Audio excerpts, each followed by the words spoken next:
Daily Devotion with Pastor Balla for July 2nd, 2022 from Ezekiel chapter 8, Chasing Away God, Part 2. Previously, we heard about Ezekiel being told to dig in a wall as part of a vision. And then in this wall, there was an abomination. And we'll hear more about the details of this in the next couple of verses. But we need to remember that a wall was typically a protective barrier for the city.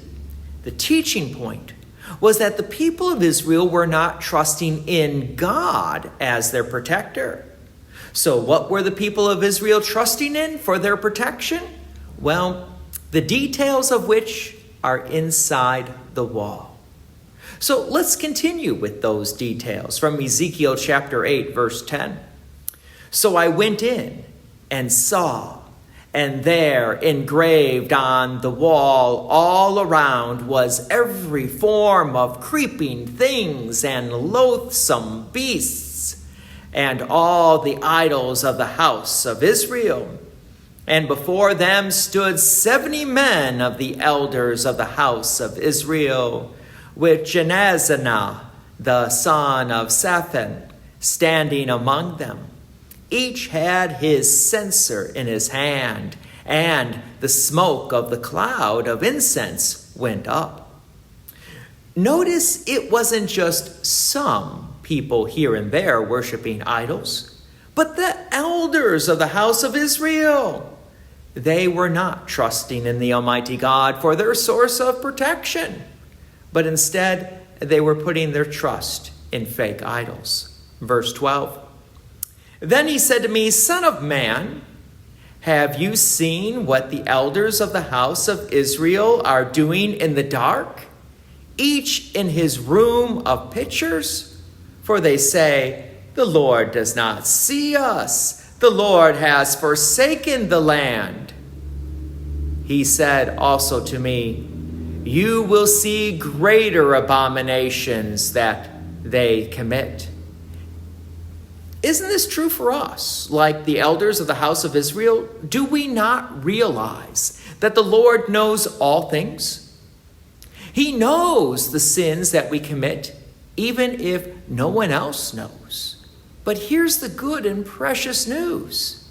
Even though God knows every single thought that's in your mind, every single word that comes upon your lips, and every single action that you do, God still loves and forgives you. This is the precious gospel, and we need to hang on to this gospel, even in the midst of the sin in our lives and the sin around us.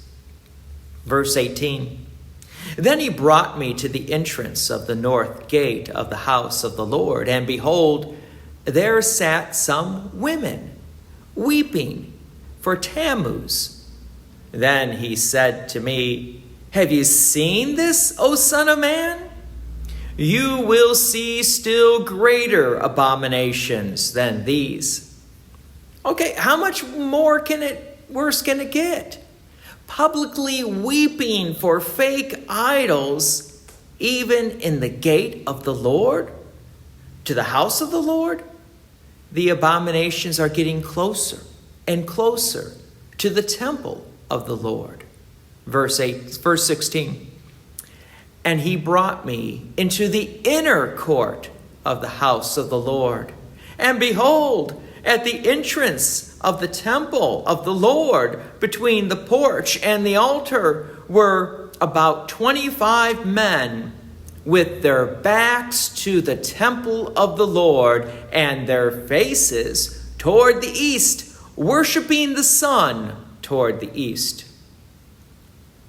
While worshiping the sun even in the inner court of the house of the Lord, and they also turned their backs upon the Almighty God? Could things get any worse? Verse 17, then he said to me, have you seen this, O son of man? Is it too light a thing for the house of Judah to commit the abominations that they commit here, that they should fill the land with violence and provoke me to further to anger? Behold, they put the branch into their nose. We really don't know what is meant by putting the branch in their nose.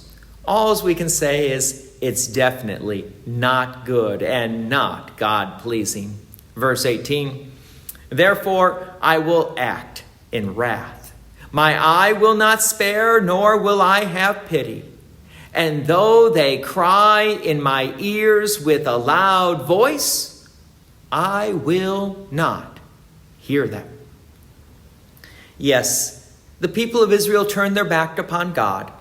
And because of these abominations that they basically chased God out of their lives by chasing after the fake idols. So God will act, and God promises not to hear them, even when they cry.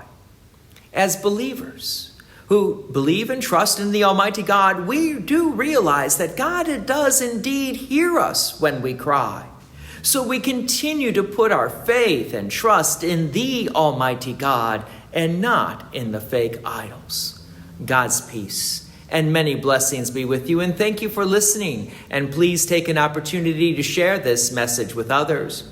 If you have enjoyed these daily devotions, please consider making a donation to Peace Lutheran Church, 24024 West Main Street, Plainfield, Illinois, 60544. Thank you again for listening.